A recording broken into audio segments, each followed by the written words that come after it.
here and the Kawerau Army.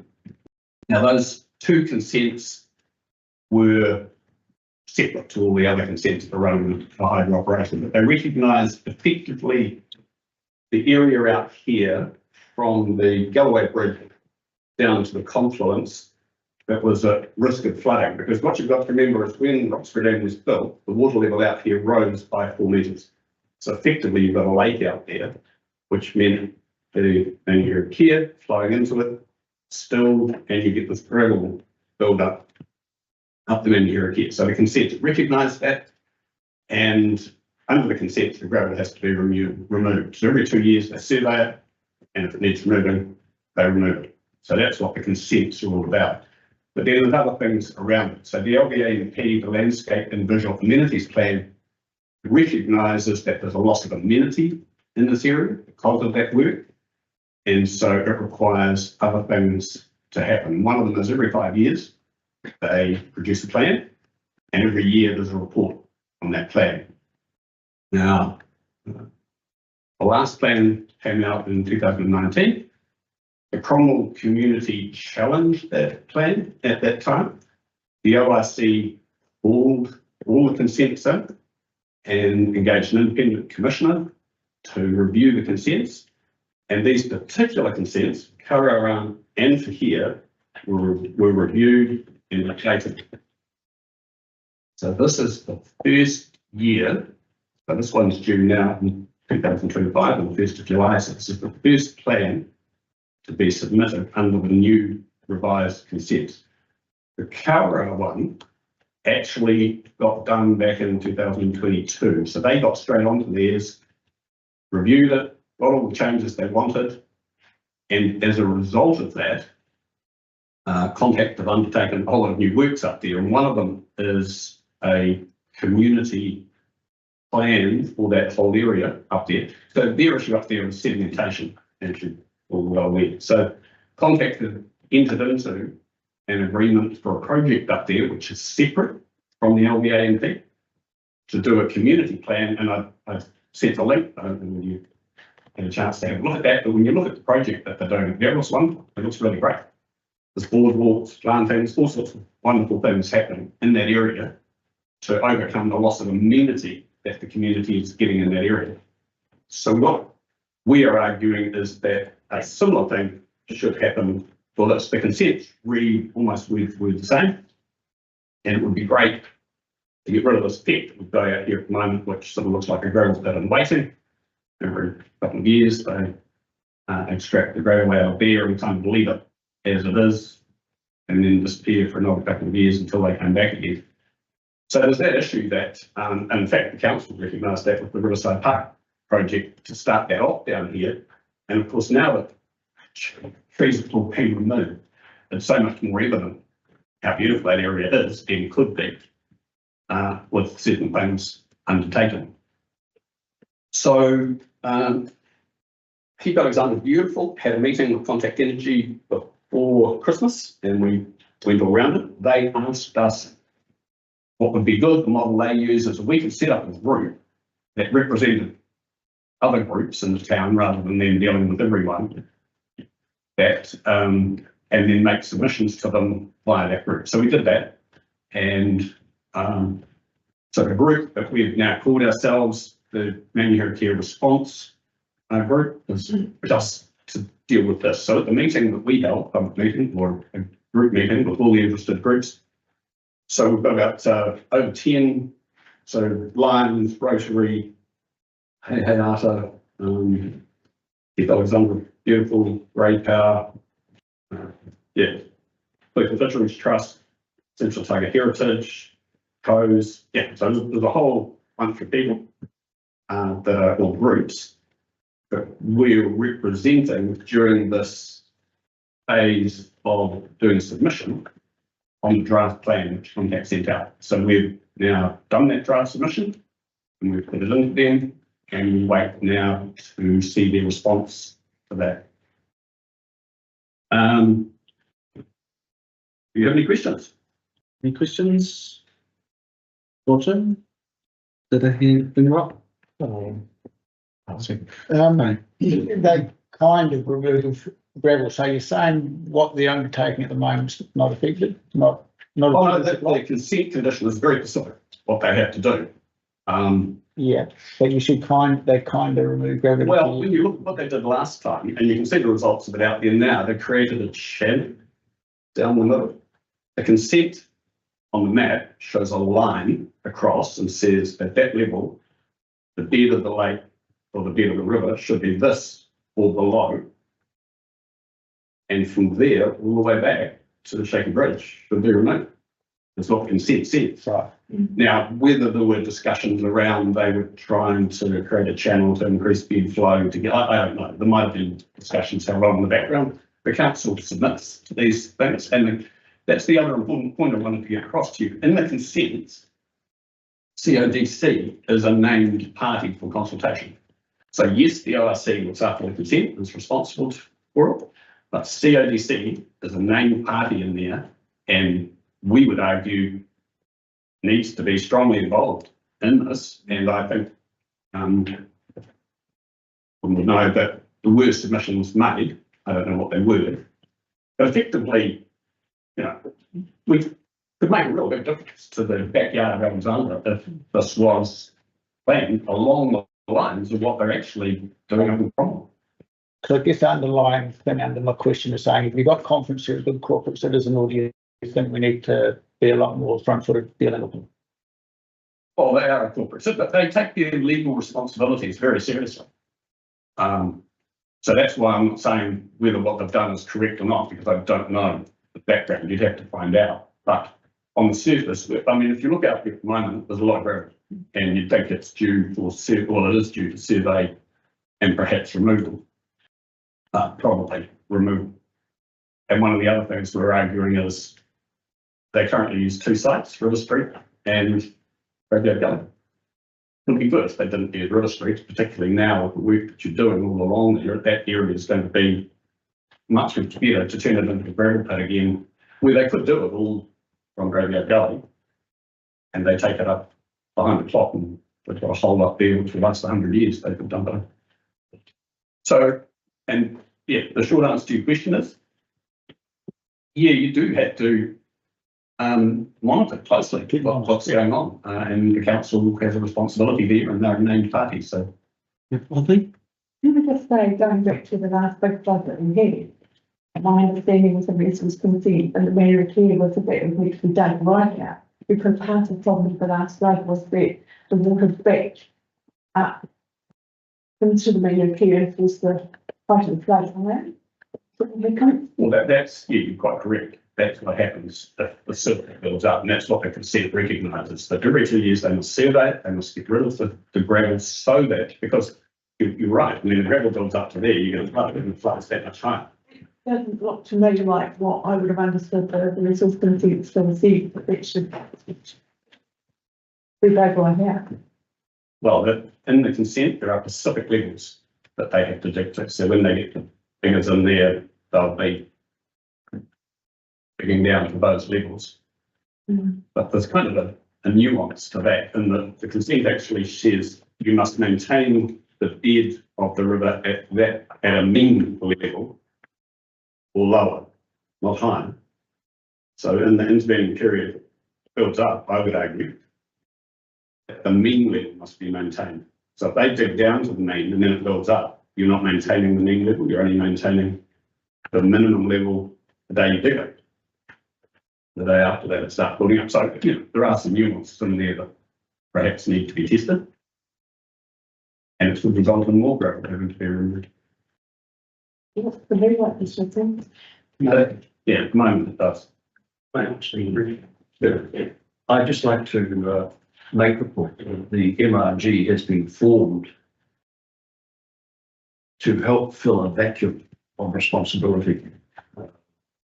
The primary aim of the group we have just created will be to be recognised by Contact Energy as an official, what's the term, Whatever named party. a named party, according to the consent their consent, they are required to consult these named parties every time they have a review of a plan. So the idea being that we fill a vacuum, and your response fills a vacuum, which is left because none of the major parties that are involved, and I specifically name the Otago Regional Council and the Central Otago Council, have done anything about pursuing, not necessarily their fault, but they too are in a vacuum when it comes to the management of the river. The river is part of the responsibility of the regional council, according to our last set of plans until the government changed. Then, and they were busy working on an integrated river management plan, which has been put aside for the moment because there's nothing, and so there's nothing else there except for us to represent ourselves, when in fact, I believe the responsibilities essentially lie with the two councils. Now that's open to argument and discussion, but I think it's worth noting that point that there should be no need for us to have to set up another community group, but we've been forced into that situation because Contact's first draft plan has not anywhere covered the matters that need to be addressed. So they're coming up with a second plan shortly, and we'll watch with interest to see how much notice they've taken about the submissions that have been made separately by each of the members of this new group, and the collective summary that we have put out on everybody's behalf. Fairly hard-hitting documents. So the process to become a named party is to be nominated by other named parties, or what's the process? We will apply to, as I interpret the consent document, Contact Energy can recognise us as another user group, and that's what we will formally request of them. Anyone else? Well, thank you very much for coming in. And this afternoon, we actually do have a workshop around this plan to discuss the board submission. Right, we look forward to hearing what's your conclusion about. Yeah, excellent. Next up, we've got Nick and Sarah from ORC to talk about a proposal for an application for a licensed to occupy table park. Now, can I just go, is Table Park the one on Ashworth Street? Yeah, okay. Okay, sure. A Google search doesn't help very much on that one. It's not for name. Yeah. What's the market? Donated by the round tables. Back in the day. Hence the reason it's called Table Park. Fun fact. Sorry, I missed it. I'm Sarah Harrison. I'm the ecology scientist at Otago Regional Council. And I'm Nick Williams. I'm the environmental monitoring lead. I see as well. So we're just here to talk to you about an application that LRC has made or is making for a license to occupy part of the recreational reserve at Temple Park in Alexandria. And the purpose of that is for a new air quality monitoring site. So I don't want to take up too much of your time, but I just want to go into a little bit of detail on why monitoring air quality is important, and that will lead us into why we've made this application. So next slide, please. Firstly, why is air quality important? This diagram is showing our main pollutants, particulate matter. We have PM10 and PM2.5. And they have huge impacts on the respiratory and cardiovascular systems. Basically, we breathe it into our lungs, and that can get it can be in the lungs, or it can be drawn into the bloodstream. And next slide, please. Air pollution causes respiratory and cardiovascular illness, all the way up to chronic exposure causing premature deaths. And the most vulnerable people are older people, babies, children, and people with pre-existing illness. Next slide, please. So this slide is explaining RC's responsibility for air quality. Under the Resource Management Act, we're required to manage air quality, and we're required to manage it according to the national environmental standards. And these contain a bunch of rules and limits for pollutants. But the last point on the slide is quite relevant to what we're talking about today, and that is basically we must monitor air pollution where it is worst. And the reason for that is the pollution status of the airshed is important for how we manage air quality and in terms of plan rules and in terms of consenting. Next slide, please. So air quality in any given place is a product of what's been burnt, how it's been burnt, and how much, and also the environment that it's being emitted into. So you're probably all familiar with inversion layers trapping smoke at ground level.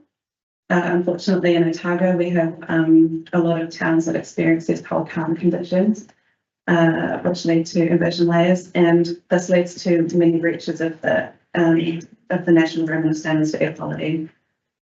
Next slide, please. We know from our data that most of the problem is due to wood burning for home heating. This graph is an average over the last few years, and it shows that for the 12 months of the year, winter is the time we have the highest concentrations. Next slide, please.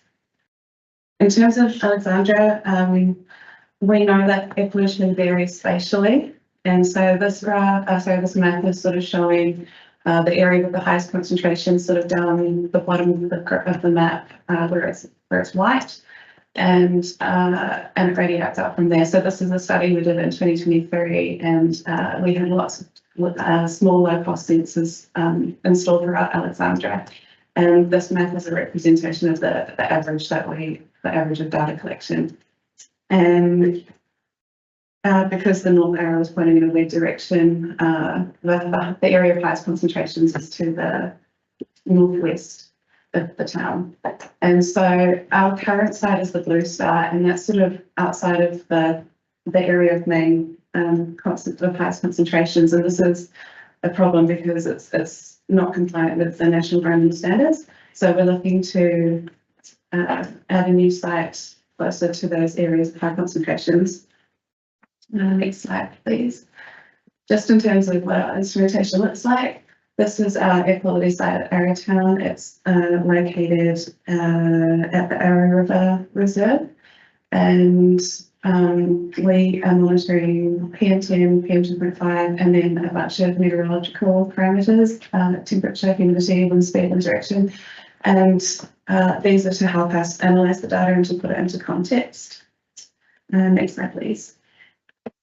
Right, so what we're asking for Alexandria is a little bit different. Matt, did you want to go through?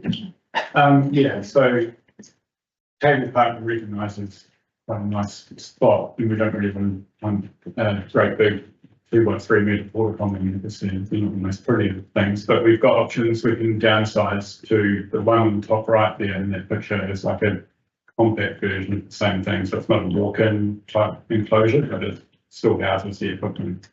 The equipment's quite sensitive, so it needs to have a reasonably well-controlled climate inside the box for the instruments to do their measurements properly. So we'd have a cabinet with two sensors, the two different types of sensors, and then also a mask, which is similar to the one in the left-hand photo that we've got at Frankton at the moment, without a box underneath it. So it's a reasonably nice looking mask with the meteorological sensors in the top. They need to be at about 4 to 6 metres high to get the track this wind direction and temperature and the like. In terms of how it looks, we are happy to clad it or wrap it with sign writing or whatever suits the environment to make it look acceptable, not just a big beige box in the middle of the paddock. So we're happy to work with you guys on that. The equipment's all mains powered, so we'll require a new mains connection as well. We'll sort all that out in the process. In terms of siting requirements, it's quite difficult for us to find suitable sites because of in order to best collect the data and collect the best data we can, the instruments need to be set in distances from trees and buildings and roads. They require a certain angle of clear sky, and for reasons of longevity, we try to look for a site where we can stay for as long as we can. Essentially, environmental monitoring relies on having long-term data. Next slide, please. Yeah, so this is Table Park and your photograph of it. Conveniently, it is pretty much right in the middle of that high point in the mapped data, which Sarah was showing you before. If we had our way, we would plonk it right in the middle. It would really be nice exposure, but obviously that's not going to be very acceptable. So our preferred location is that bottom left side, kind of on the border. We did consider looking at the road reserve rather than the reserve itself, but we need to be a little bit further away from the road traffic. We don't want to be measuring the cars directly, so we need to be a little bit further away. I think there's another picture of the next slide. Yeah, so that's a Google Earth picture just showing that same spot, slightly sloped, and we'll try and put it as close as we can to the boundary of the reserve. Is that the route it's going to take them? No, that's kind of an approximate, somewhere within that circle would be able to.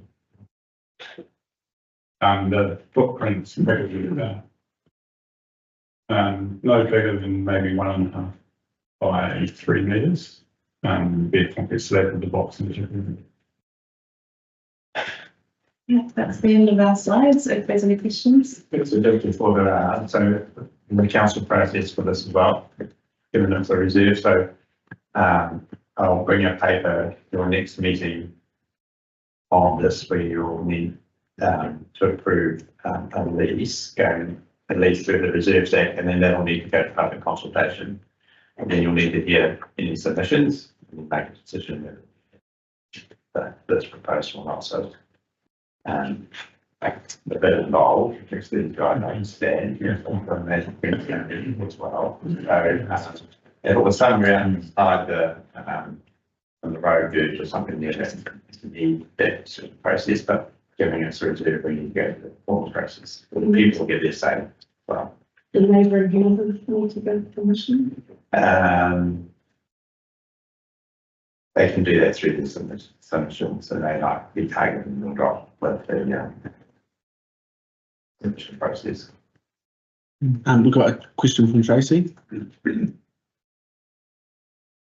She just asked, for how long does the machine? Yeah, sorry, Sarah, just for how long does that machine occupy the site? Or is it permanent? 10 years. Sorry, I couldn't hear that. 10 years for a lease. And if there are renewal probably, so yeah. Okay, thank you.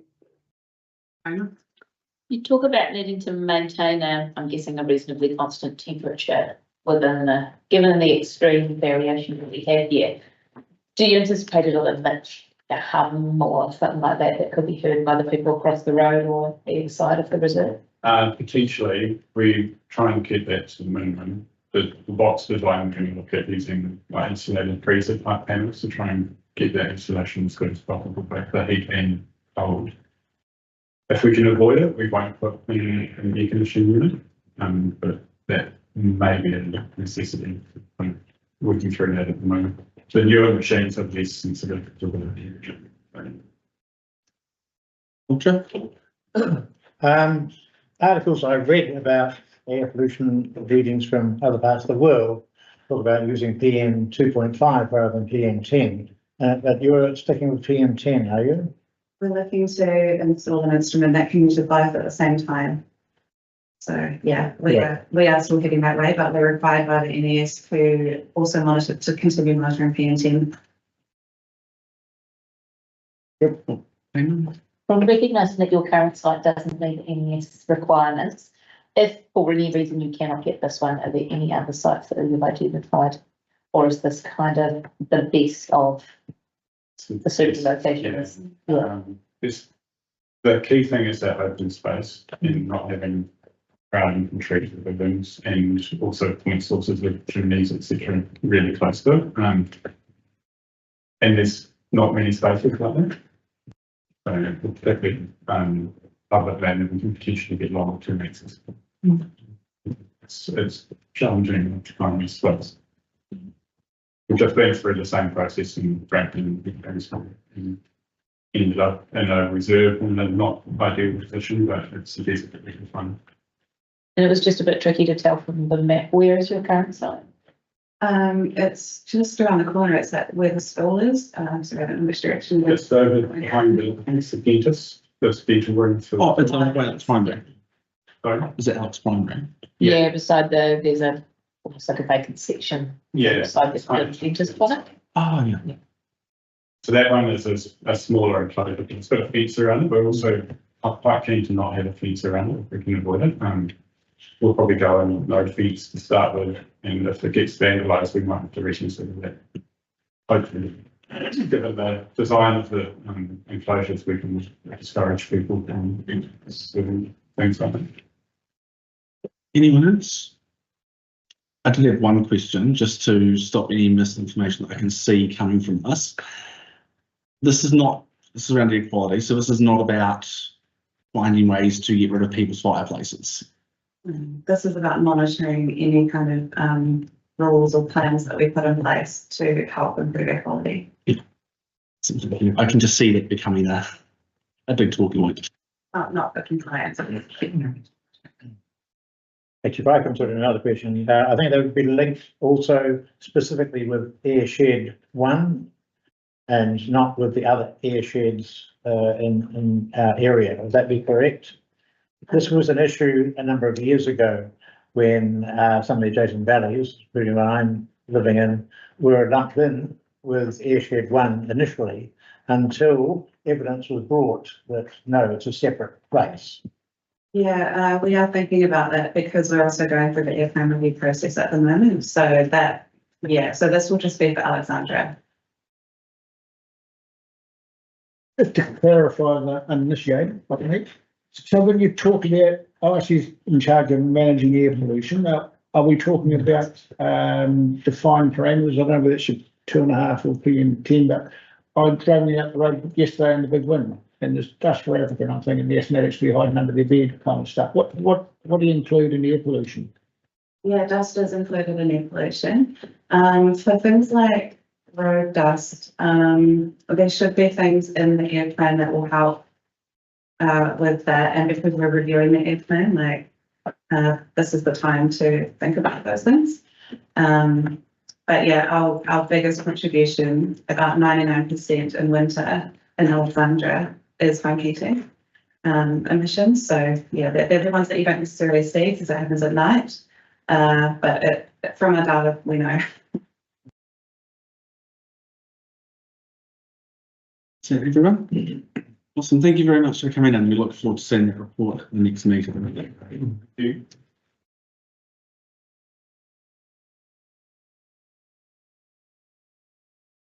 Right, we will move on to page 7, the confirmation of the minutes from a meeting on the 4th of February. Is somebody happy to move those? Roger, seconded Di, all in favour? Yeah. Against, carried. So just a reminder for members to remain vigilant and to step aside for any decision making when a conflict arises. Anyone got anything for this meeting? Oh. So now we'll move to page 19, which is speed management consultation process. Please put them away. Okay. We've got that here. Forward completely. Yeah, and is everybody happy? Holly's on her way, so would you guys be happy to move down and do the finance report? Actions? No. Listen, welcome Donna.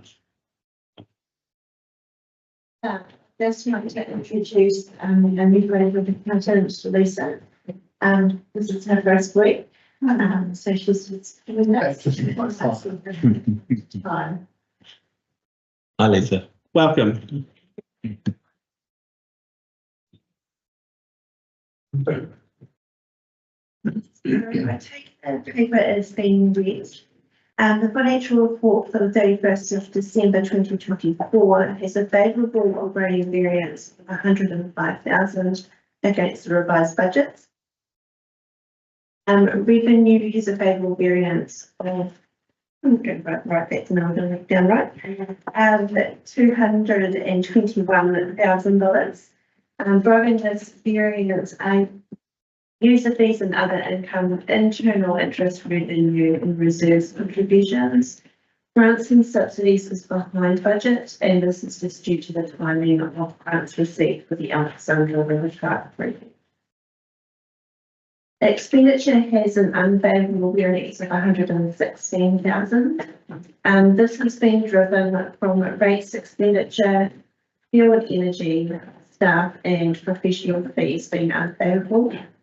The professional fees overspend relates mainly due to when the sale comes through. And fuel and energy variance is due to the Alexandra outside pool heating being turned on to encourage usage. The heating has now been turned off, and that was outside of the electricity budgets. Capital has a favourable variance of 339,000. A total of 40% of the budget has been spent. With parks and reserves having a favourable variance of 280,000.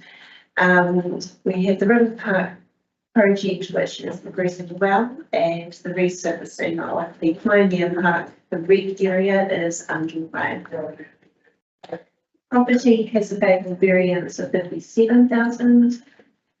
We've got a few invoices still to come in for the Target Street project that was part of the Alexandra refurbishment. And there's a few favourable variances for the Molyneux Stadium project, which is now included in the RTP budgets. The Clyde Community Centre restoring and painting is awaiting updated quotes before proceeding. The reserves as at 30 June 2024 had a closing balance of $8.3 million in surplus. After adjustments for this year's annual plan and the carry forwards from last financial year, we are estimated to finish the year with a surplus of 7.8 million. And while the Vincent board has surpluses, it's just important to remember that there are deficits in there as well, and that we have utilised some of that reserve funding for the Owen Community Hub and the Molyneux Stadium as part of the RTP. Are there any questions?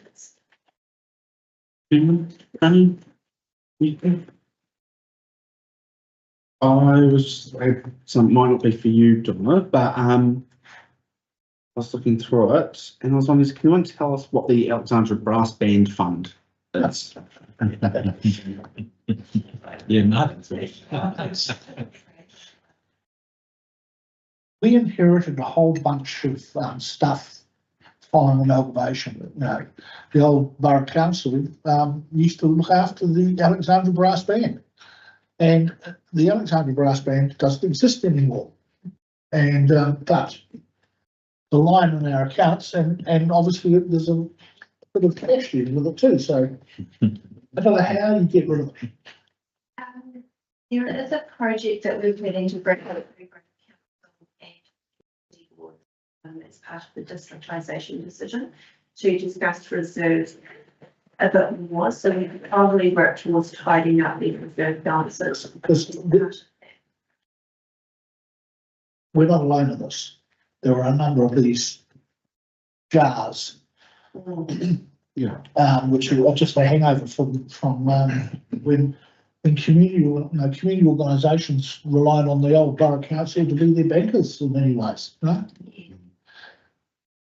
So I was getting excited thinking we were going to have a brass band set up, but okay. Tony. So just to follow on from a previous discussion, well, you've got assets and liabilities showing on assets we're going to discuss about divesting of. What happens to those debits and credits sitting in a reserve fund? So basically they will remain within the rating group that they were collected in, but it will also form part of these discussions on the reserve balances. It's quite without knowing the outcome of the consultation, it's unknown on what we can actually do with those reserves. So we have to kind of wait. community decide as part of that consultation, and then we'll make a decision after those decisions have been made. So they do represent cash in the bank account But they do. and net cash in the bank account, of course. But remembering that they're collected through a rate not specifically for those halls and facilities. Right. They're collected under the recreation and culture charge and award. So it can be used for any activity within that rating group. Tracy, do you have anything?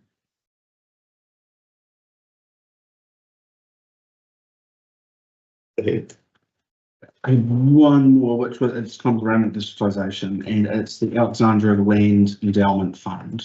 And what's the future of that? It would be outside of my own knowledge, I'm afraid. So I'm sure we'll probably get that discussion as part of the discussion as well. Yeah. But yeah, outside of the determination of even where that land is and what it is. And the finance team have a project on all of that right now, don't you? We're sort of working through around how districtisation will also in July 1. So I guess just working through all that. Yeah. And then I guess my final question was, obviously this report ending the 31st of December. We're almost through another quarter. Is there anything that we're seeing at the moment that we should be aware of? I think projects are ticking along quite nicely. The main variances that I've highlighted are still the same variances that are coming through. The staff expenditure will drop a little bit. It's due to the budget being split monthly, whereas reports are quite seasonal. So the staffing costs take place mainly in December, January, and then they'll taper off throughout the rest of the year. But the rates variances will remain, as well as your fuel and energy. They may taper off a little bit, but I don't think we'll fully cover off that expenditure. Thank you. Thank you very much, Donna. And I'll see you again soon. Thank you. Right, so now we'll move back to page. Oh, yeah.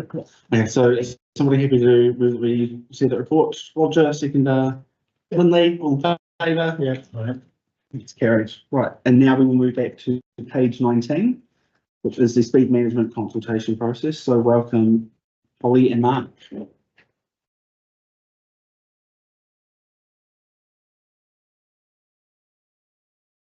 Holly. Good morning. Sorry, so yeah, just having a chat today about the consultation proposal that we've got here. We'll be taking the report as read, but just to summarise, as presented in December to the council, the previously approved speed management plan was unfortunately nullified by changes to the setting speed limits rule, 2024. We were able to continue under the new rule with the school variable speed limits, which are now effective. However, we're aware that there was strong public support to the previous permanent speed limits in the speed management plan. So what we've done is we've gone back through it and looking at the new guidelines and rules that are required under the new law, just made a few changes to make sure that what we're proposing is compliant. Some of those changes are sort of listed in the report here on page 18, include when Brian's speed limit was previously set at 40 kilometres an hour as a proposal, that will be now at 30. The St. Batten speed limits will now range from 30 to 60 kilometres an hour. We're also looking at shortening the section of 50 kilometre an hour leading into Clyde on Earnscrew Road, just based on some service tests that we've had, and just to make it more consistent with other entry points into towns. And there are now some speeds that were under the previous SMP that we won't be proceeding with as they're already considered compliant. The key one here is Brookgrove Road and Sunderland Street North, heading up the hill there back to the South Highway. We have considered some other candidates for speed limit reductions. An example of that is Dunstan Road near the Springvale Road intersection.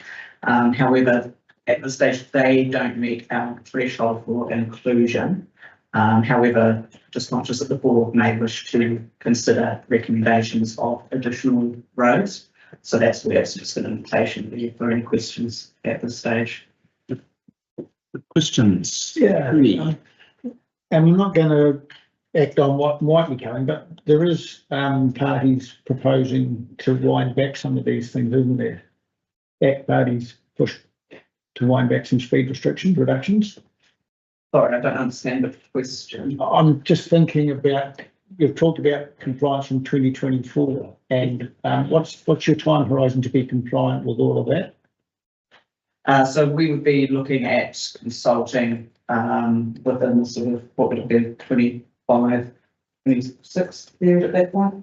Sort of after, but it would be confined under the new rule. Yeah. I don't, sorry. The laws have They have changed. the laws have changed. Yes. And this complies with. And this is why you guys are having to do this, because you're now trying to comply with the new laws. Correct, yes. And that means you're going to have to go back out there and consult again, Correct. because it comes under a significant policy, isn't it? Yes. But like the consultation process, I probably had enough to hear like that.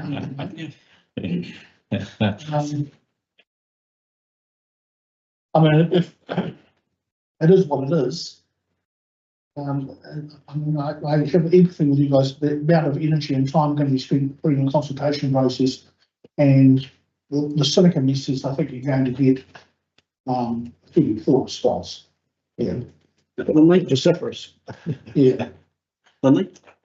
I know it's got strong community support, especially the state and highway community schools, but I'm thinking about the consultation being so close to the last one, and you have the right at the moment, the possibility of putting that consultation down the road.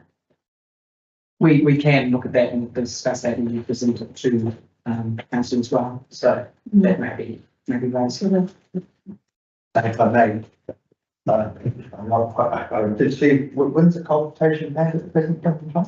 We don't have, because it's new under and it hasn't, it's not been done. Which we are consulting officially on this consultation for the long-term plan in April. And then all the way it's taken up with 3 quarters or what does that business. So it's a busy period ahead of us to find out. This, I mean, if you can, you'd like to just can and kick a bit further down the road. Yeah. Yeah, we haven't posted a specific date yet, so that can be discussed. I think,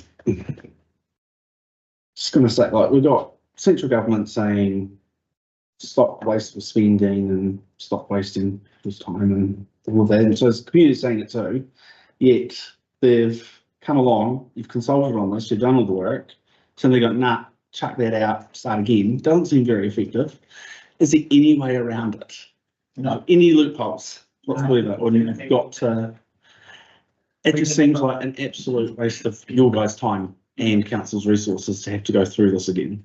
Yeah. Be quite disappointing. You don't reconsult, we can't make the changes. Yeah. So it's a decision between accepting that frustrating inefficiency or, I suppose, listening to what the community said through the last round of consultation and doing our best to honour that. Yeah. Is there any questions about any specific zones?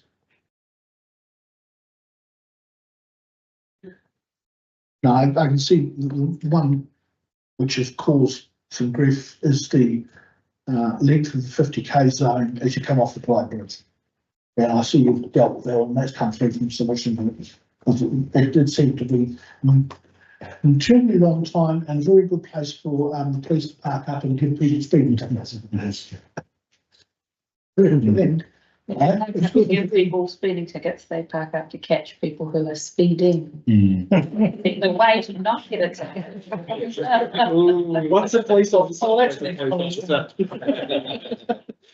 That came out of the quote man. Justify revenue collection, part one. At the same time, have an email here before me from a resident who has suggested that all of our roads that are currently at 100 kilometres an hour should be at 80 kilometres an hour because we have had 6 deaths in the last 5 weeks. Yeah. That stuff is actually important. It is. Yeah. And then that's why there's a parliament going, is why delay it? I get there's a lot of consultation going on at the moment, but there's also a lot of deaths happening on our roads right now. And this is about safety of the community. The physical resource within this council. Yeah. And I get that. It's just, yeah, there's been a lot going on in the community lately when it comes to road safety. I did have a specific question about one road though, and that is in St Athens. You've got 4 different speed zones in a tiny little community. Is there any way to simplify that for that community? We could review it, so that unfortunately the new laws are very prescriptive, but it is for business. So this is the sort of closest that we could get to match the original, from the previous SMP.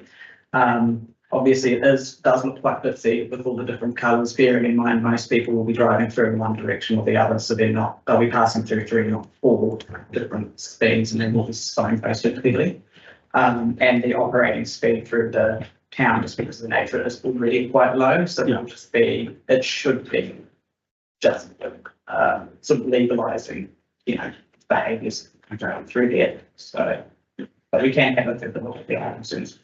But I'm just conscious of the fact that there is most people will just be driving through it. We've also got an elderly population out there who, if they've got all these 4 different changes that they're going to be driving through every day, that could be a bit problematic for them. One of the challenges is that the 40 kilometre an hour zone can't be at 30. So if you want to standardise those two, the option would be to increase the 30 to 40, which would give you greater consistency, but have undesirable outcomes in other areas. It's got a lot of complexities. Yeah, that's what I thought I'd just ask. I knew you guys would have done your work on reading this, but still got to ask, just in case. St Athens were a very involved community in the process last time and were very clear on what they wanted. So it's unfortunate for all those people that have put in so much work, including the team.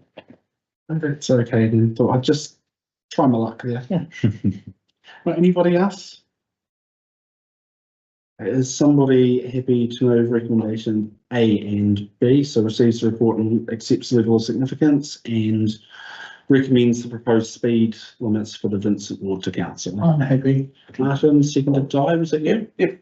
All in favour? Right. Against, carried. Thank you. Thank you. Right, so moving right along to page 38, which is an update on the Alexandra water pipe renewal. And we've got Patrick. Welcome. How are you, right? I'm Patrick. Standing in for Julie today, but I think I've got a bit more detailed knowledge of what's happening with the project. So maybe it's your baby. Yeah, one of them, yes, many children. We put a council report up on the 29th of January that approved the procurement of this work. We tendered it out on the 4th of March. The tender will close on the 1st of April, and we hope to award the work in about the middle of April. We had a site visit yesterday for the contractors. We've got a clause, if you will, for want of a better word, in the contract that says anybody who's going to be tendering for the work needs to come on site and do site visits, so they've got an intimate knowledge of what's going on and what we expect from the contractors. So we had a pretty good turnout. Would have been about 10 different contracting companies. That is good for a job that we've got estimated at about the sort of $3 million range. So, yeah. Oh, you did? Okay, that's good. The 2 sites on Bridge Hill and Enterprise Street, we can show you on the, I've just got those there. So Enterprise Street is pretty much all outside the high school, going up to the intersection of Marsland.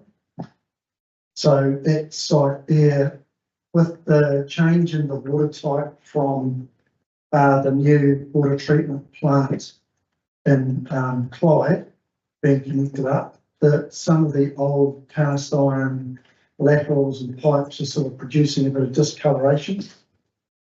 And it is old pipeline, so we're going to replace that and do all the laterals as well. One of the key laterals obviously being at the high school. And the other site is Bridge Hill. So as you can see, the yellow line is the new pipeline that will be going from the intersection of the highway, say Highway 8 and Earnscliffe Road, then for a wee portion up Arrowhead Road, then up a back road called Galati Way, which has some private property off it, and then up the back and a dog leg up to the reservoir there.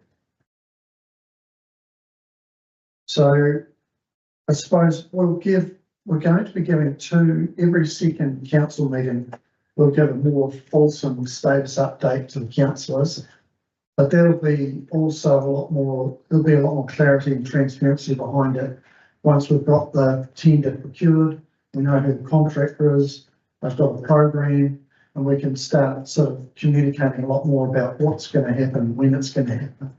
But I suppose for you guys, it's just to let you know that there will be disruption. So Earnscliffe Road and Arrowhead Road are quite busy, and of course the High School Road on Enterprise Street is very busy. We're hoping to see some methodologies from the contractors that will mitigate that as much as possible, but there will be a level of disruption.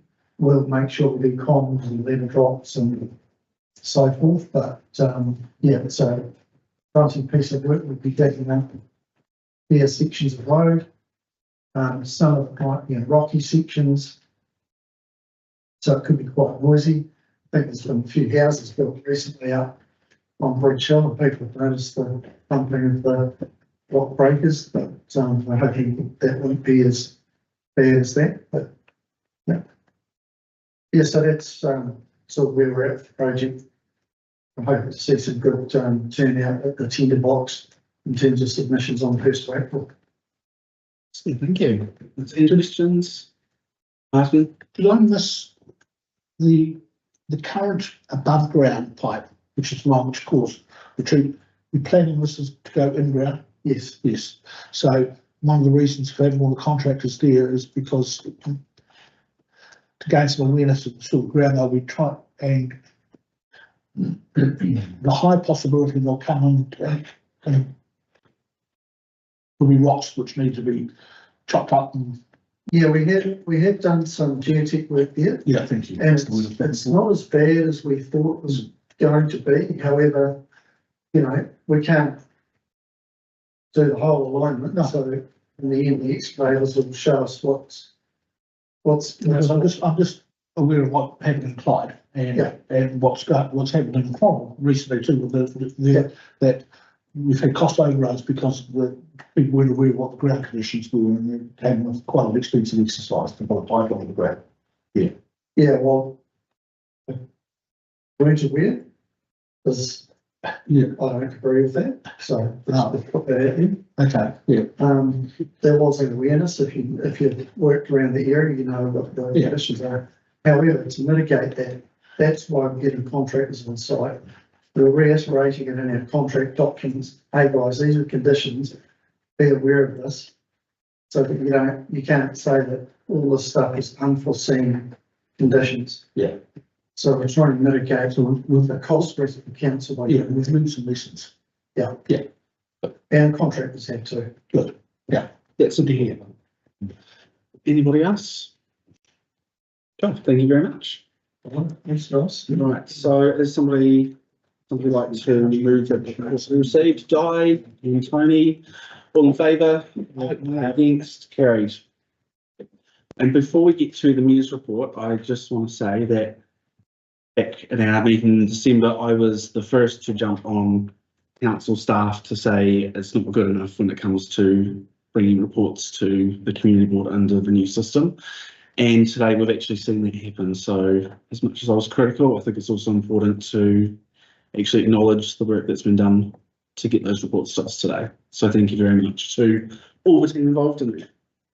We appreciate feedback on all forms. Thank you. And now we'll move on to the Mayor's report. Thank you very much.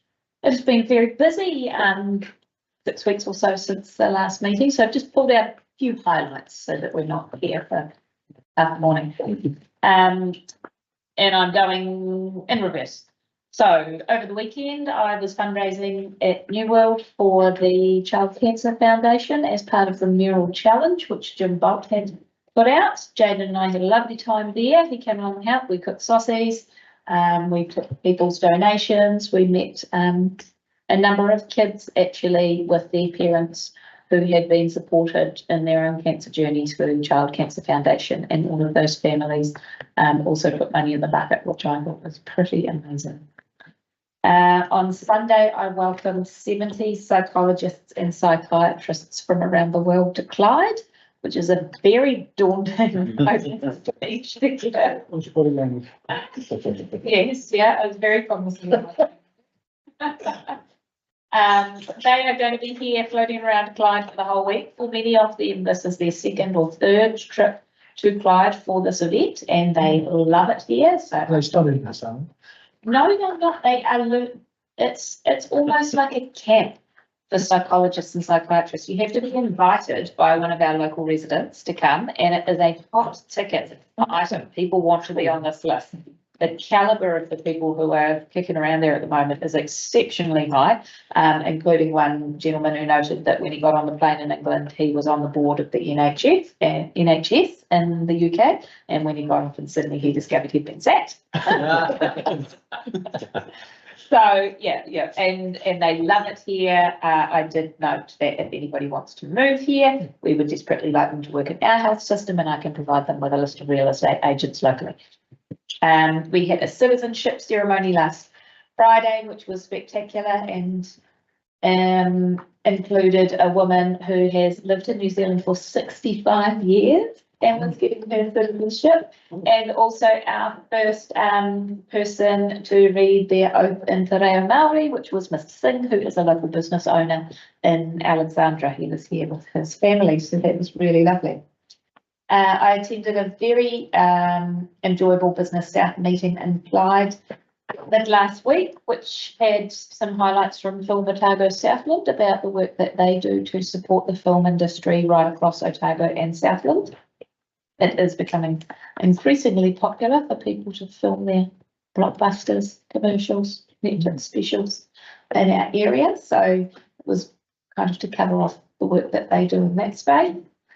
There was a local water done well meeting at the last council meeting where the council voted to continue in the discussions with what was then 4 and became 3 and became 4 other councils. So currently there are 5 councils in the lower south working towards the possibility of a joint CCO and what that looks like. DIA says we're basically the poster child, which is very nice. It is amazing to be part of a group that is so collaborative. I had a couple of coffee and chats in Terrace and Cromwell, which was very enjoyable. Had some people come along with their little lists of things that they'd like to see or find out more about, or wasn't too many grizzles at all actually, which was interesting. I met with John Christie to talk about the Cromwell branch of the Otago Polytech, which obviously also services a number of our students, and what's on offer for the area and their kind of planning. So I will continue pushing with their executive to make sure that we retain that service for our community. I think it would be a real shame if it wasn't to stay, but they obviously are under the pump for student numbers. So if you know anybody who's not currently doing anything, including adult students, or you think like this might not be your last hurrah and you'd like to rebrand, make sure you hop on their website and see what's on offer. I've caught up with the local government Minister Simon Watts in Queenstown, with Minister Mark Patterson here in Alexandra, and also with our local MPs Miles Anderson and Joseph Mooney. The latter 3 being very busy in our district for the AMP shows, which I also attended at Mount Benja, Omako and Ramburley, with amazing weather. Holy smokes, it was hot, especially down at Roxburgh. I felt sorry for the little kids wearing their riding jackets and their long pants getting around on their ponies because it was about 32, 33 degrees when I left there. I had a visit to the Roxburgh Dam, where I have never been before. It was really interesting with Craig from the Task Force for Jobs. So he's placed a young person there working for CB Century, I think they're called. And they are doing the turbine replacements in that facility. And it was so cool to see. He is so enthusiastic about his work there. They are so enthusiastic about him as an employee, to the point where he kind of went as a technical assistant, his title might be, but they are talking about him staying with them to do an apprenticeship. They're very happy with him, so happy that he has been given a nickname. And I think you always know you've made it in a work group when you've been given a nickname. And then I attended the Waitangi Day celebrations in Queenstown, which was a really good morning, right up until lunchtime when Sally called me to say the Roxbury Entertainment Centre was on fire. So then I headed down there, and that site's obviously looking quite different now, but there will be some conversations coming through the community there about what might go in its place going forward. There's my report. Thank you. Thank you. Any questions for the Mayor? Well, I'm happy to move that we receive that report. And so the second that in favour, against, carried. Right, and that moves into the Chair's report. So first I'd like to say it's just good to be back here in Alex for our first meeting in a while. It was great though to get out around the wards for our meetings in Umako and Clyde, and the feedback has been positive. And I think when we compare the public forum from this morning to what we experienced at our last two meetings, that is quite a big success. And so I hope that whoever is sitting in this chair at the end of October looks at that and carries that on and makes it happen every year. At least once a year, I think will be good, especially for a ward of this size. So some of the meetings I've attended since that last meeting are the Alexandra Council Social Services, Riverside Park project, which we'll all get an update on shortly. I attended a board meeting for Community Networks Aotearoa up in Wellington. And I'm just mentioning that because in the past when I've gone, you can fly direct to Wellington, but then to come back later in the day, it would be Wellington to Christchurch to here, which was enough of a trip. Where now, because of changes within New Zealand, that now requires you to go from Wellington to Auckland to here. And it's quite a lot for anybody. So it's actually making travel for people in our part of the country even harder. There's no such thing really now as a day trip to Wellington for meetings. And I imagine, Tammy, you've experienced this one too? Yes, and on it's been Friday night, I think, the flight coming from Auckland had 5 attempts at landing at Queenstown, and thankfully did manage it on the 5th one and didn't have to fly back. I'm happy of coming back on Thursday. But just something to note, that is going to be an ongoing problem for a lot of people. I also met with Gray and Grant and the others involved in the Content Energy Management Plan group that's been formed, the response group. So it was quite interesting hearing their perspectives, and it was good to have them here today. Also went to the Umako AMP show, which was a really cool day. And so congratulations to all those that were involved in planning that. And a meeting or Zoom of the young elected members, where I definitely got food envy when our mayor was doing her baking in the background.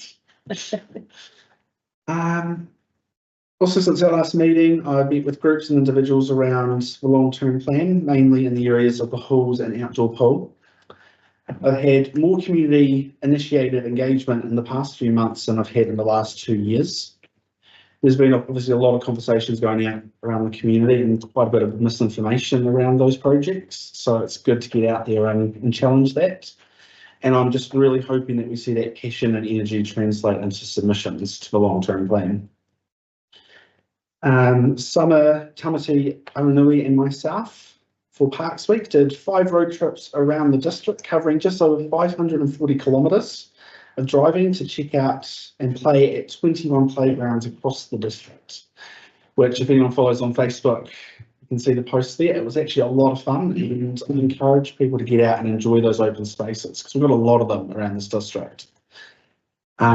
somebody did send me a message and point out that Central Otago being not quite 10,000 square kilometres means that you could fit the country of Lebanon inside of it, which has a similar population to New Zealand, which is quite incredible. And then I just also wanted to bit of a chat with you guys, and you know, obviously long-term planning consultation is coming up, and I think it's important that we do everything we can to get the community to engage with that. And so our meetings with groups and individuals is important.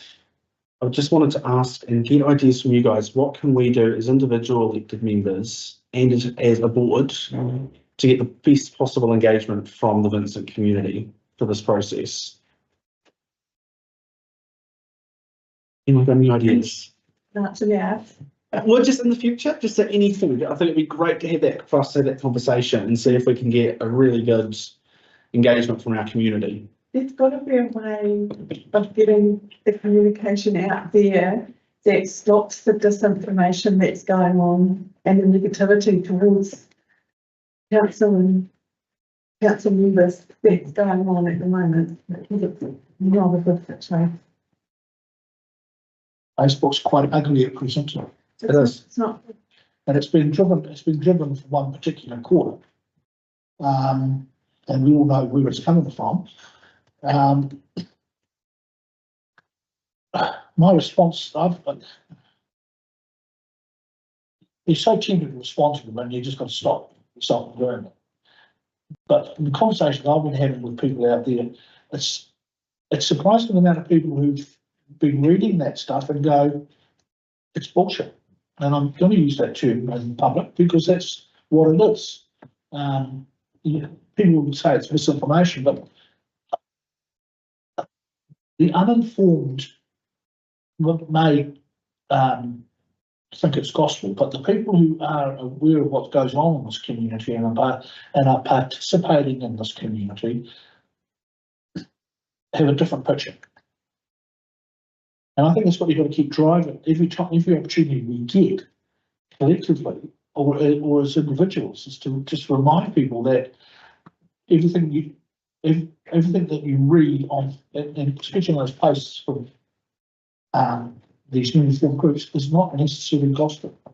It's not true.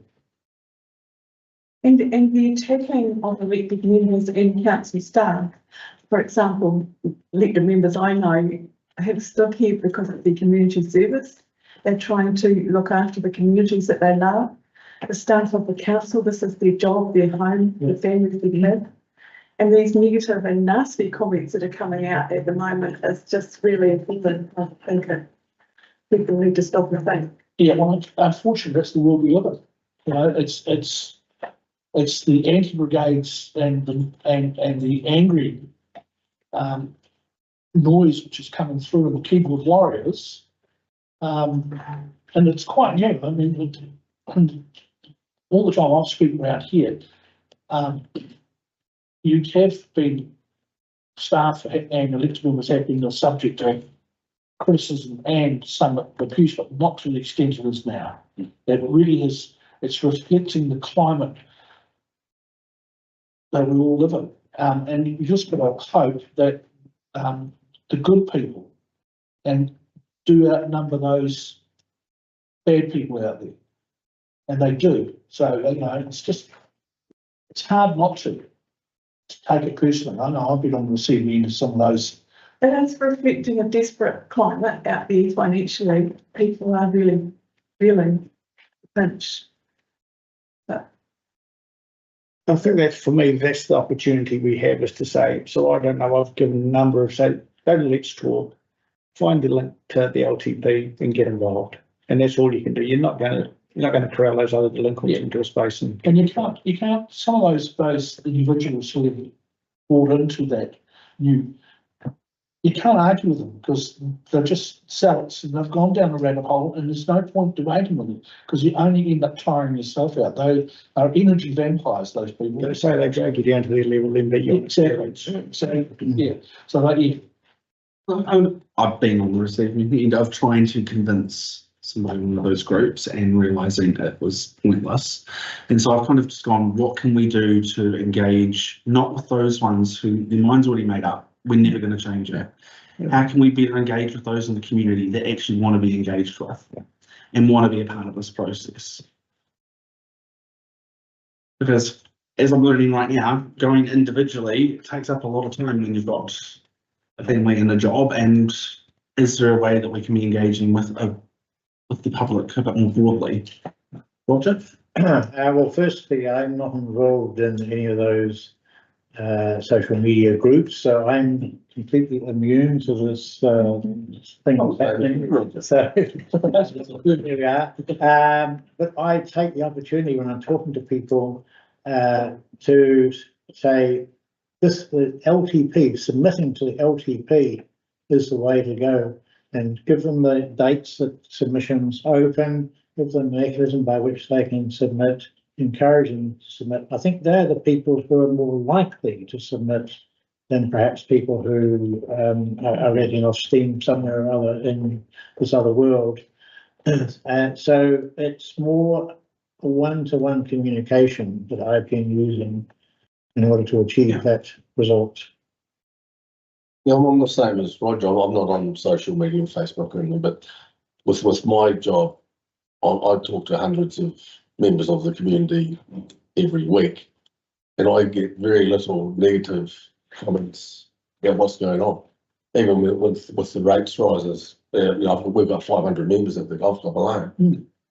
Hardly any complaints at all. So I'm perhaps missing something because I'm not on Facebook. You're not missing. But the people I talk to, and it's a lot every week, there's very little negative comments about council elected members and then what's actually going on in the community. Yeah, it's good to hear. Yeah, I'm the same, I jokingly say I do my best work in the supermarket, right? And when there's a controversy around, Christine sends me down for a pint of milk and I'm back an hour and a half later, and generally speaking, people are not happy with proposed rate increases, but when you get down and start explaining why, they accept it. They can understand and accept it. The biggest problem councils have is punters don't have an alternative. It's not like if you get brassed off with your Celtic petrol station, you go and buy your fuel from BP. Punters can't do that. Ratepayers can't do that. They're stuck with us For 3 years. and but that a lot of the animosity which has been directed our way, good people are sympathetic. They understand. I think that's what I say to people. I say you got to try and listen to the good people out there, not the bad people. I think the thing is most people understand that everyone is here because they care about the community. Well, they want to do what's best for it. It's not for the money. We all know there's no money in local government, so you're not here to become rich. You're here to be there to support your community. So, but just is there anything we can do collectively as a board? So obviously we're going out as individuals, which is great, but is there anything we can do collectively? Do we need There was a talk last year when Tim was in about having an evening or two with the board. Yeah, do we need to do that? Do we need to look at organising that and doing something? Well, isn't that what we're doing? Aren't we, with the meetings with the LTP process and the drop-in sessions at the library during the day, is that our opportunity, or do we really want to have what you're talking about, what Tim's talking about, is the old public hall meetings. It does give an opportunity for people to vent, but you tend to hear from the angry people. That's who would come along. Our role as elected is to get in, is to be at the high school that night, to listen to people, to talk to people, to be in the library that morning, to listen and to talk to people, and and to have those one-on-ones, because they're going to be more effective than a public hall meeting. I don't like those, because they tend, my experience tells me that you do tend to get the angry people standing up and yelling, and there's not a great deal of listing goes on. You don't see many young families there, do you? Young families that, with kids that really will struggle.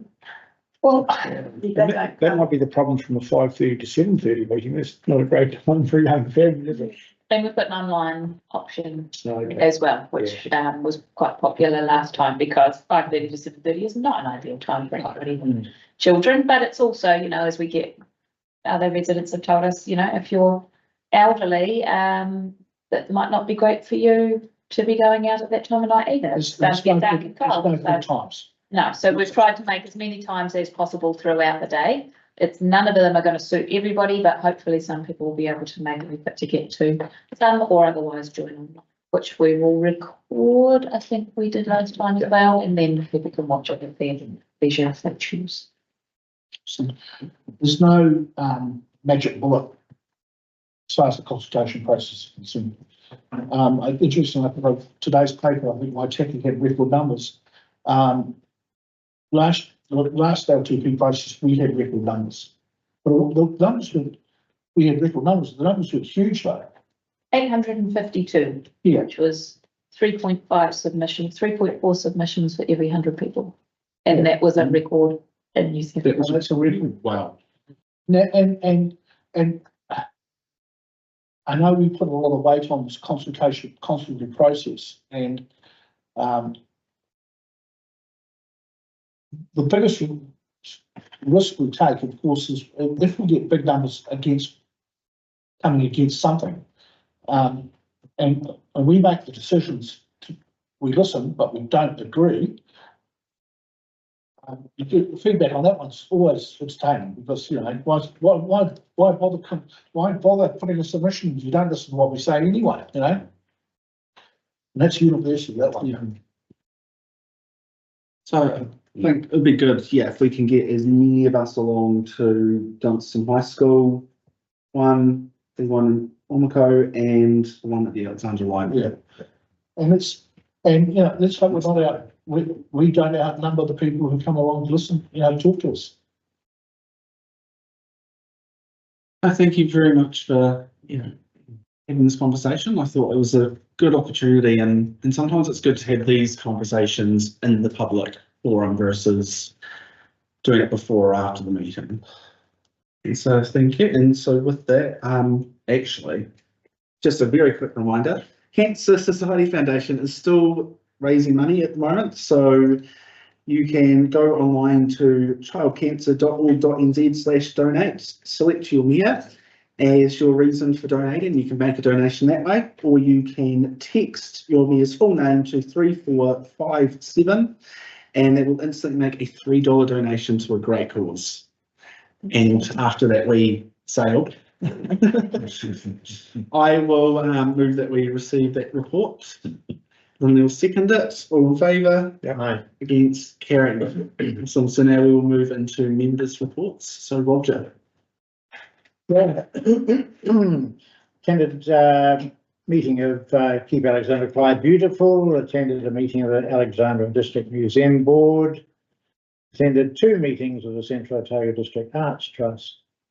I chaired 2 meetings with Creative Writers Circle, attended the AGM of the newly formed Elevate Business Group. That's the one led by DeWalt De Beer. Attended the attended the AMP show at Omaka, and as other members have noted, a fantastic day weather-wise. Attended the AGM of the Central Otago Regional Orchestra, attended a meeting of the Board of Central Otago REAP, attended a book launch on the history of Comavilla Vineyard, and that really is a fascinating snapshot on the history of our area. Assisted with the start of U3A, University of the Third Age in Alexandra for this year, 2025, and noted with sadness the death of Brian Turner, who was most exceptional New Zealand poet, as well as being an ardent environmentalist. Thank you. Bye. Not too much for me. I attended meetings of the Alexandra Rugby Football Club and also the Alexandra Golf Club. I actually managed to get a chest infection for a month, which kept me pretty low over the last month or so. Just with Molyneux Park, Otago Cricket, finished their four-day game this week just gone, this weekend just gone, and we start rugby on Saturday, first home game up there, so it's quite amazing. Cricket for rugby in 1 week. That's me already. Yeah, crazy. Thank you, Martin. Nothing really. I've been fairly quiet. Lindley. Just want to make it clear the comments made before read to bring together. It's just to make a positive change if possible. But also, attended the last council meeting. There was a couple of wee things that came out of there. One of them was in the public forum, Lynn Stewart addressed his submission to the open spaces policy, suggesting more toilets for elderly people. But one of the ones she commented on was at Manabroom where there is a toilet, but it's locked. So that might be something that the board might like to look at some stage. And the Central Otago Museum Trust performance agreement's been extended for another year to align with strategic decision making about the trust's future in line with the museum investment strategy. But they have done a great job. So they've been given another year of funding. I visited their rooms, all these two in action, and I was really impressed. And also had a chat to Craig Chris from the Mayor's Task Force for Jobs, getting young people into jobs, and what a tremendous thing that is. Really impressed. I think it's Thank you. Tony. Promote Dunstan committee meeting, just tidying up details prior to the Wine Food Festival at Easter. Attended the presentation on salt mines, which was in Mansfield Hall about 3 weeks ago, which was an amazing story and interesting hearing from these guys about monitoring air, the process how salt mines, the history of how they form. Fascinating. Blossom Festival, brokered a meeting with Tamer and Jaden with some of the committee members there, trying to get an understanding of funding options. Don't know if we made, I think we had a collective meeting of the minds, but probably didn't expect to resolve anything, but good process. As I talked about, probably had numerous conversations sending links, just emailing and encouraging people to look on that Let's Talk link on the CODC website. Have also, they mainly about pools and asset disposal is probably the two hot points in those discussions. Went to a plant release weeding session up at Butcher's Dam, and they've had pretty good strike rate on the plantings in the gullies up there, and a little bit of deer damage. So things come over the top of the hill and created a bit of grief on a couple of the old plants. Thank you. And Tracy. Yeah, I attended a meeting with the Honourable MP Mark Patterson and attended the Omakau show.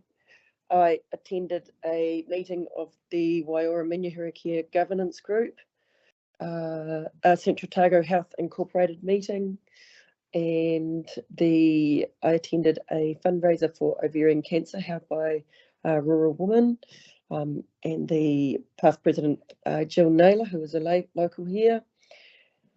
And I also attended a meeting at the Paul Byrne Hall about the Paul Byrne Hall. So yeah, it's been interesting, like Jaden said, in relation to the hall. So it's great to have some community participation in this process. Thank you, Tracy. So I'm happy to move that we receive members' reports. Sector Tony, in favour, against, carried. Thank you everybody for that. Looks like everybody's been quite busy lately. I imagine as we move closer to the LTP, it's going to get busier. All right, so we'll move to page 52, which is the governance report, and we do have an update from Gordy on project. Yes, sorry, yes. We'll use it, everybody. I'm Moana. Yeah, so there's been a little bit of progress in the last couple of weeks. So the toilet that was funded by an EB grant is now in place on in the plaza. And a urban channeling for the plaza went in yesterday, so they're working on the groundworks of impacting that and for the paving to go down. The caution steel garden hedging beds, which are big S-shaped things, have arrived, and they will go in there as well. They'll be backfilled with soil. Then we'll do some tree pits. We have landed on the artwork. Watch out, it's been a surprise if we watch how I was going to describe it. The artwork pieces will, foundations will go in at the same time as well, and then they'll come down as sort of the last piece of the puzzle for the plaza area. We're just now working on the stage 3 funding proposal for the walkway down to the river, essentially. And we're also working on the link from the plaza through to the Lingering Eye, and that's just sort of contacting limbs on seeking sort of the permission to go down on that side. So we're looking at going down to the, almost down to the Manukau River and along, up those paths that are already here that contact have used for access to the river. It was a bit safer down there than right on the side of the river street. Particularly now we're putting big trucks down there. Hopefully the trucks are driving down in and out that way. So that's sort of where we are at the moment. And I think the plan we hope to have it by the end of sort of April, pretty well completed. Just depending a little bit. Had a few hold-ups with working on in-ground stuff and the complication of land ownership and Heritage New Zealand involvement and a few other group involvements that just make things slower. So we'll be working away, but we're getting there now. So at least it's all about ground now. You can see what's happening. So any questions, happy to answer those. Martin? I really have a thing about road engineers who build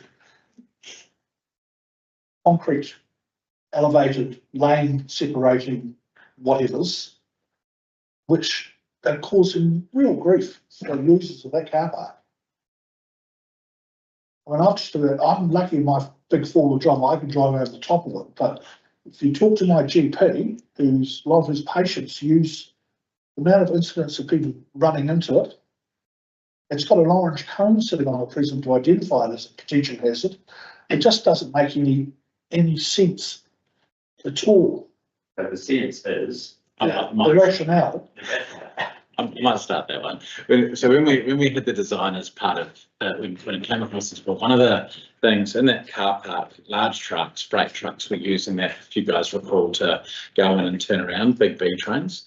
And what we've done by having Riverside Park, obviously the goal is to increase pedestrianism down there and people biking through and all of that kind of stuff. And so the reason for the entranceway there is, with that in mind, is we're hopefully going to have more people come through. So it's designed like that for traffic calming, one, and two, so we don't have large vehicles go in. So sort of a vehicle, normal passenger car is the ideal that goes in there to use for the car park that's in there. But for us to deter sort of any kind of freight type trucks that would usually come in there, so that they're using the loading zones outside where those businesses are at normal business time, and then using the bypass out the back to leave. And so essentially that was how I guess us as a project group have come up with that design in line with traffic calming and making sure that we're just having bikes, pedestrians and cars going into that car park. Thinking about the large trucks, but more VW got stuck on top of it. Did you drive over it? It's a real hazard. It really is a hazard. Yeah. There's arrows and things to go on it. Those could be coming, it should be here by now, but yeah, the cones is temporary. I've got a really good grinder, I think it needs to go. I can understand the rationale behind it, but it's not achieving its goals because your big camper vans are still going in there and parking. And I'm getting there quite safely. Our contractors are not really seeing real issues with people. Well, if you don't have a look at it, obviously a few people have. No, there are big trucks that came in there, yes. But, you know, my GP, he raised it with me about 3 or 4, about the amount of his patients who are complaining about actually driving into it and hitting it. It's just really weird. So would a better option not be to put a couple of plantings in the B-Trains turning circle? In the car park, down in the car park, so they can't actually. As a car, not turning zone for trucks. No, so put some plantings in there to break their turning circle so they can, rather than going out there and then they're forced to go down the. We think it's the same condition, but putting a number of car parks in there that would still be fine. I guess just with the same brief in mind that it's still a pedestrian zone, cars and all of that kind of stuff, we could take your feedback away and have a conversation and see if there is any change. I'm not saying that it could or couldn't be, but at least for us to have a discussion. It really is causing people some grief, you know, and I don't know, and as far as a traffic calming device, I don't know whether it's actually achieving those goals either. Because you know, the trucks, because they've got the height, they can drive right over the top of it. It's not, you know, and you still see trucks parked down there overnight. Yeah, so part of the problem, I think, also with construction, there's a security fence right there as well. Yeah. When that's all finished, that'll be sort of, it seems more constrained than it actually is, and there'll be a bit of room on the riverside, when you came in as well. So we're in project on it. And what's happening with the stumps from the trees which limbs have removed? So OIC removed those. Yep. Yeah, nothing's happened with the stumps, they're getting poisoned, so you can't pull them out of the riverbank, or they'll be fragilized riverbank, so we will be planting in amongst those in the spring. We're getting another poison spray imminently if it hasn't already happened. Yeah. So it's stop the regrowing, and then you plant native, we're planting native through there. So Things that can they'll take. eventually just walk away. Yeah, and the bank should have the native, you know, the flax and suspects and things we're planting there shouldn't be doing what their roots are doing now. That's the plan. I was going to say, Tracy, do you have anything you'd like to add? No, I'm okay. I am actually here and listening.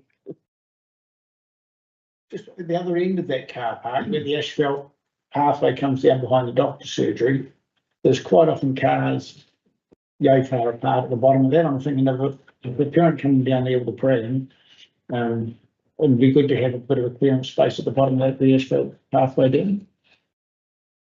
Yeah, pass it on to road. Thanks for the feedback. Is there anything else in this governance report? There's any questions on, comments on? Tracy? So I just can't see you, so I'm not sure. It's good that No, I am here. Oh yeah, no, you're there. I just can't see you or anything, so I don't know if you got Can you see anything. my little TP?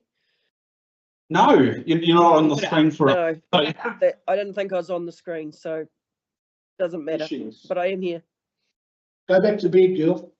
You probably don't want to see me today. Does somebody want to move that report? Roger, seconder. Anyone in favour? Yeah. Against? Carried. All right, so the date of our next meeting is Tuesday, the 29th of April. So we'll see you all there. Thank you.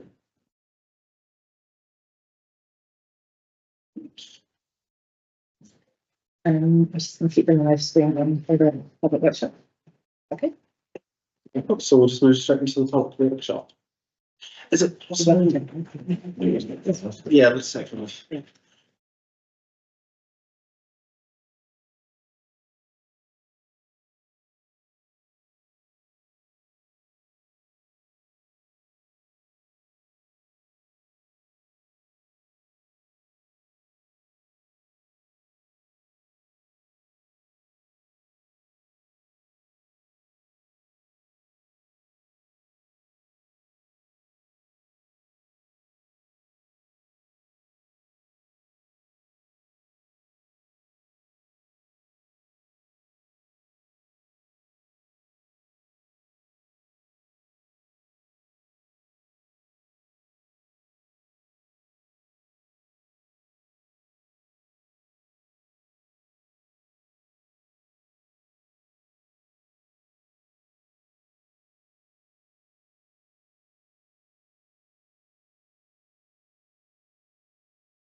Well then. Awesome, right, so welcome back to our workshop on the contact energy draft plan. In front of me.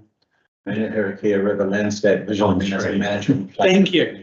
I think they could have come up with a much shorter name for that, but anyway, right, Gordy.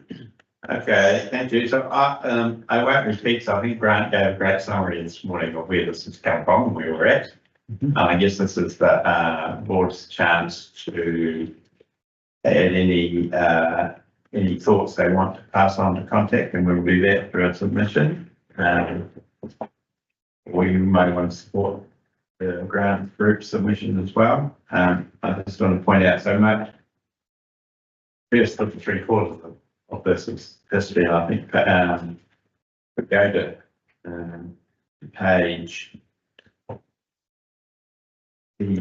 zero. And these are in the SharePoint. Yeah, that's yeah. And it was separated. Very helpfully tiny page numbers. No, yeah. Oh, sorry. Another. There's the confluence. Yeah. Not to start with. Yeah. It's got two really nice photographs. Yeah, so that's sort of where it really starts a little bit. So, this is sort of where column 1 page end of it is. And then the next page down is, I was going to show you I'm talking about the trail earlier on. We'll go along that track that's there, more or less. So it's about sort of yeah. And then if you went on one page more, that's about it. The alignment will be at, it'll come down, come on, he's about here, and I'll do a bit of a loop and come along, and then go get the road and you go back through the link and die. That's the before, just the information bit here when you there's a contact energy. So Could that be part of the submission? well, even for this license, yeah, that would be useful. That tractor that'll keep people off River Street where the track goes now. Yeah, this is where they bike now on the purple, and we're saying let's get them off here, and it'll be more scenic as well. Yeah. Whole time it might get flooded, but that's Yeah, how often is that likelihood it might go underwater? maybe a couple of times. Yeah, I don't know. It depends. But then you've got the alternatives you go on. It'll just be the same as further down by Yeah. the old railway bridge. And same as on the up on the other side, it floods when off the track. So that's the nature of having things. Just It's a bit lower than, isn't it? Just to your point, we would probably close tracks that are near the river 5 days a year, I'd say, somewhere around there. Yeah, and so it's we do have a bit of a procedure of what we do, because obviously there's bike businesses and stuff I'm involved. thinking more about it getting damaged under flood rather than getting the sounds of it. And it likely might, because when it does flood over there, we do have to get our crews in there to move debris and all of that kind of stuff. So I think it is important just to waive that, but that is something that Gordy and his team do have procedures to work through. Yeah. Yeah, because what this must be saying here is that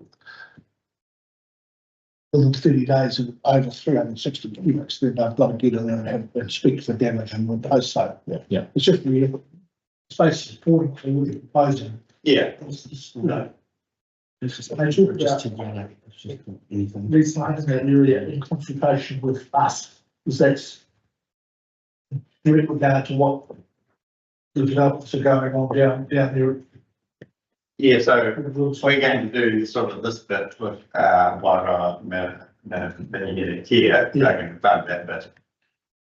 What happens up here? That's the. That's them. And it's right. It should be very simple planting, shouldn't it? Yeah, go underwater occasionally. Yeah. Flex and.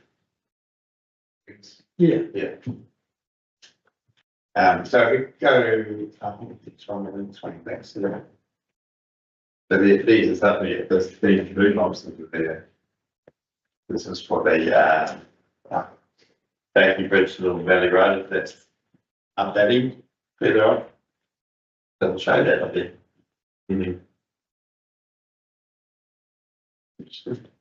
Yes, so. It would be maintenance, so again, excavating, it's good there, and then again to. Base my plans and works. The track around here. Yeah.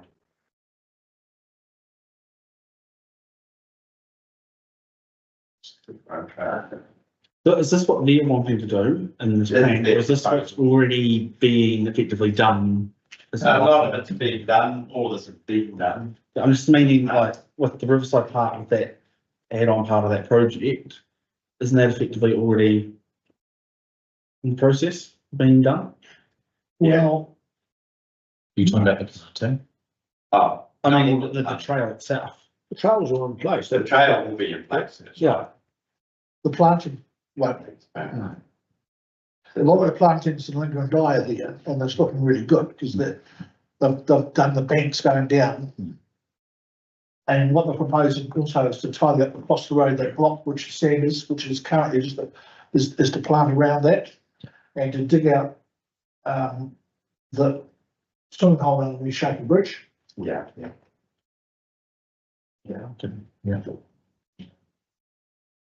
And this has got support from the Manariki, what they call Manariki response group. Yeah, this has got overwhelming support from them, hasn't it?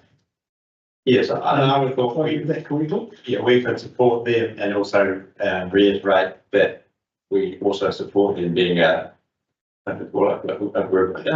Noted party. Yeah, noted party. Yeah, no, whatever, I'll figure out the name. Yes, yeah, that's the key, because I don't think their grief is with this. It's the lack of gravel management is the biggie, isn't it? Yeah. And that's the ROC consent condition thing, that this council would know really. Yeah. We did. Yeah. Guys, can I say something here? I was a little bit concerned when I was listening to the public forum and they were referring to MRG and I'm presuming it's the Menyahuakia Response Group. There is already a group that goes by the acronym MRG and it's going to become very, very problematic. So there's going to be some issues, I believe, there because it's going to get confusing for community members to understand who's talking about what. And I do have a bit of reservation that we need to be mindful about how we put our backing to a group when and what status we're going to give them.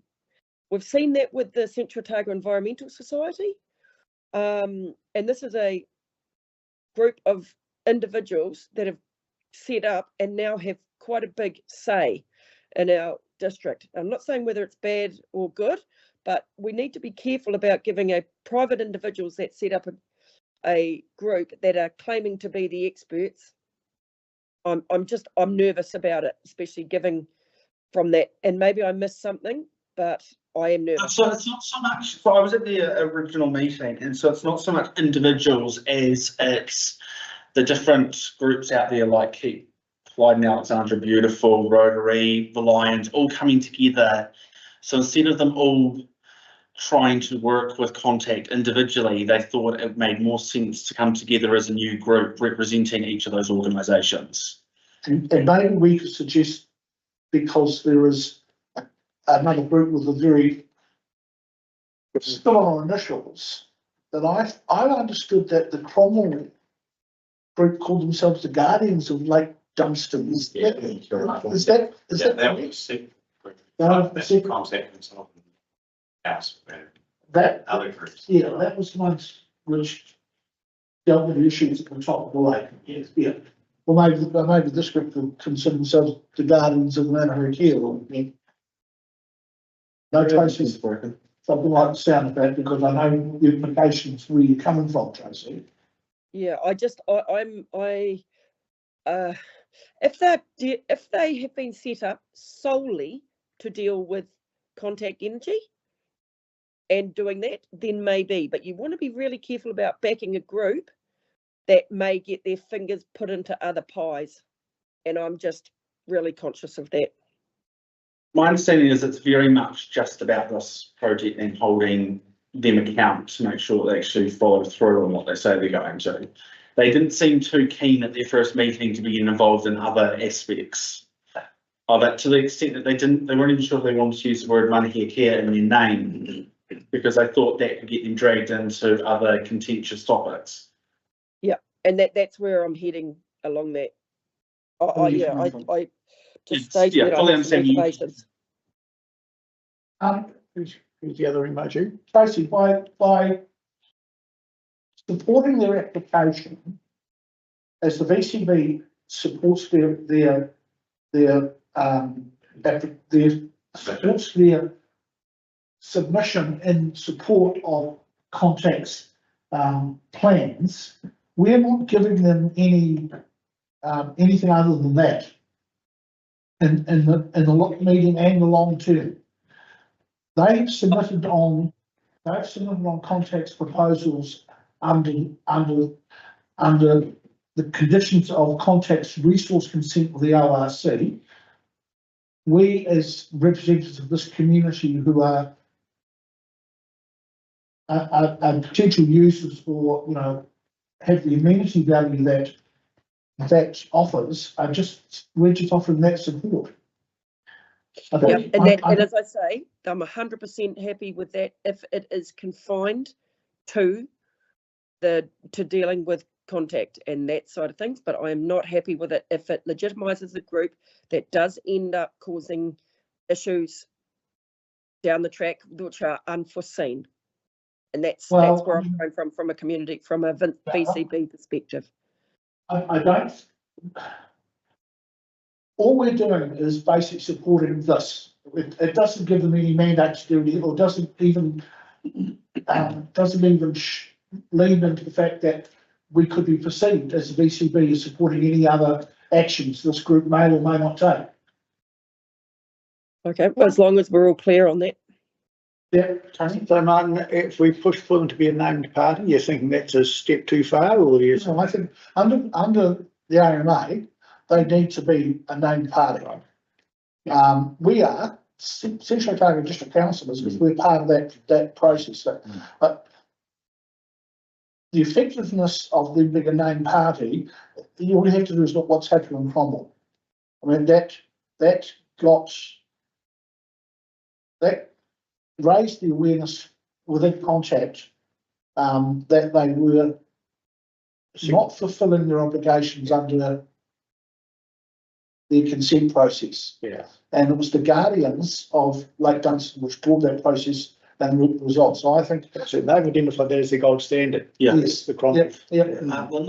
Yeah, I'm just listening to Tracy and thinking of the need for the council to remain independent, because having been lived at the bottom of Old Bridge Road in the last big flood, that gravel there was half the reason for it. The water came over the centre of the bridge. So does the council need to remain independent in case that sort of thing happens again, so that we can? We are still independent. We are independent. By supporting this group's submission to the Contact's response to their consent, is only that. It doesn't imply anything other than that. You're we are enhancing still independent. You're enhancing your independence because you've got a community active action group that's the advocate. I mean, this is a matter of how Contact are implementing their consent. We are supporting the group in its submission as well as making a submission ourselves on this proposal. I can see both ways. So as long as we were very clear that it was just supporting the submission, not necessarily the group itself, would that make everybody comfortable? I think you're going down a path which is not necessary to go down. Yeah, we're limited to this particular topic, aren't we? This is it, and this is, you know, you're second guessing future floods or issues with raising or not raising the Falls Dam and It's, no, we're making a rod for a decks which don't exist. Is that where you're going, Tracy? You're kind of conscious of the fringe contributors to the Falls Dam and Hurricane discussions. It's misinformation and disinformation. Is that where your concern is?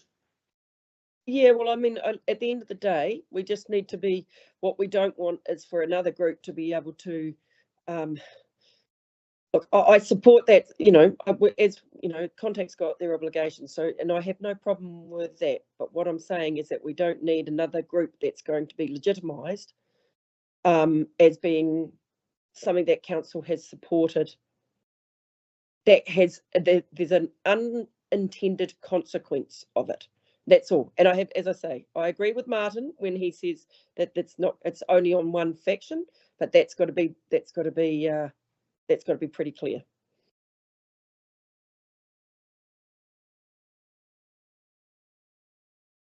I'm interested. I asked him whether he said they've kind of done some stuff. So I thought they didn't have a lot of confidence in Contact fulfilling the terms and conditions of their consent. How do you see it, Gordon? Landscape wise, I've done quite a bit of the last. But yes, I suppose. Yeah, I've done a bit. Especially around Magna Guide, Martin was pointing out. Yeah, they've done quite a bit. Yeah, but when you hear things I can't comment on. when you hear them say part of the cause of the last flood was they hadn't done enough. Yeah, well, some But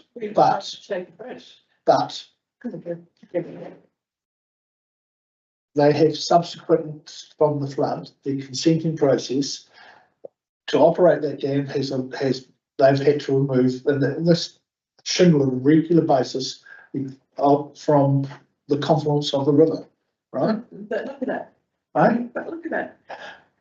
Have they done enough? Terrible.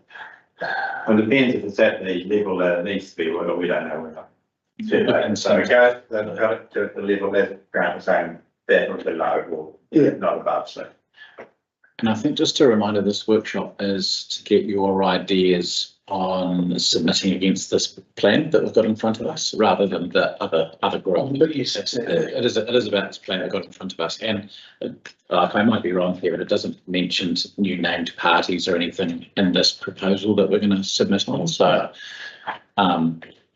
yeah, so it is just looking at, hey, this is the plan. This is what the next sort of 5 years looks like. What's your feedback on this? Yeah. And most of that's on page 25, the implementation action plan. Yeah, it's a good summary to a bit of a summary. Yeah, if you support that, we can say we support that. Just up on the screen. What easy to look at. Yeah, Yeah, that's that's right. With your catchment group head on too, how does this plan look to you? With the work that you guys are doing around the trail and the tree clearing for the. Sorry, that's my other phone going in the background. Sorry about that. Just ignore that. I think it looks actually not too bad, actually. I mean, obviously there's a lot of work to go on, so it's important that it gets done. I guess the thing is that it's the time it takes to actually grow a tree in this district. So Yeah.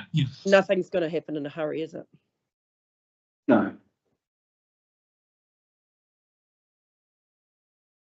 Obviously, there's the gravel side, which we don't really know what the consent's about. Is there any other issues or that you want to raise in the submission on this? No. So I'd say you're supporting, I guess, the implementation of the timeline on page 25 and then 26. Yeah, gravel extraction really as well. And what they do every 3 years, if I remember correctly. Yeah, we're due for it again this year, right? Yes. And Roger, do you have anything you'd like to add to this? We have had private discussions with that response group, members of the response group. It's been more about the condition of the banks of the river, not the shingle. And it's been what could be done and what they felt that Contact Energy could be doing and hadn't done in order to enhance the banks of the Manyaharakea River. That had been the emphasis that had been Based in our discussions. And haven't they called them out on clause 8 point something or other, of saying they haven't fulfilled some of those clauses, which is that? Yeah. What they're claiming, yes. And what this group's basically going to be doing is a citizens police force making sure that the consent conditions are adhered to. Because that's the problem. Consent's been in place for a long time, but it's never been policed.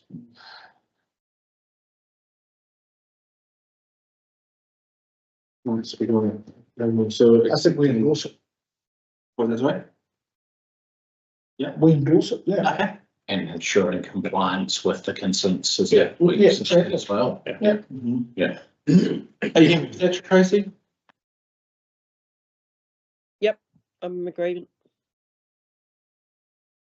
Just be clear for me, so you're endorsing the draft plan as it is, and talk a little bit more about enhancing the banks on the river where possible, and that they, you know, then that compliance with consensus. Taken, so. Yeah. And endorsing compliance. Right. Yeah, obviously there's general compliance rather than specific, yeah. Compliance with consents, yeah. And ensuring the plan reflects that as well. Just if you go into a broad brush supporting the plan, but the consent piece, just making sure that the two go hand in hand is probably a good one to note. So that's our own, so we're not supporting other groups. We're going with those support. Yeah. Support that, right. Okay. Awesome. Is there anything else? No, so that's us. Thank you very much. Thank you. So I think just next stage on this, Gordy will also have just to look for it internally in planning and just see if there's anything else from a council point of view we need to add into the submission too. Just so it's all in favour when it goes in. And that's due in fairly soon, whatever. In the month, Yeah. Well, just thinking, is it worth us just touching base with some of those groups that he talked about, the Rotary, the Lions, and saying, is it representative of you know, you're not just the shop front, is it, you know, are you engaged with this to make sure it is kosher rather than Tracy's concerned about veering off?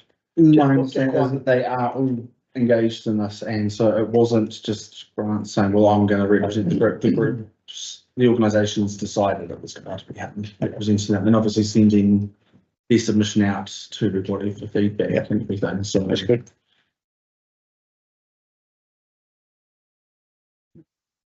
That's us. Thank you very much. Thanks, everybody.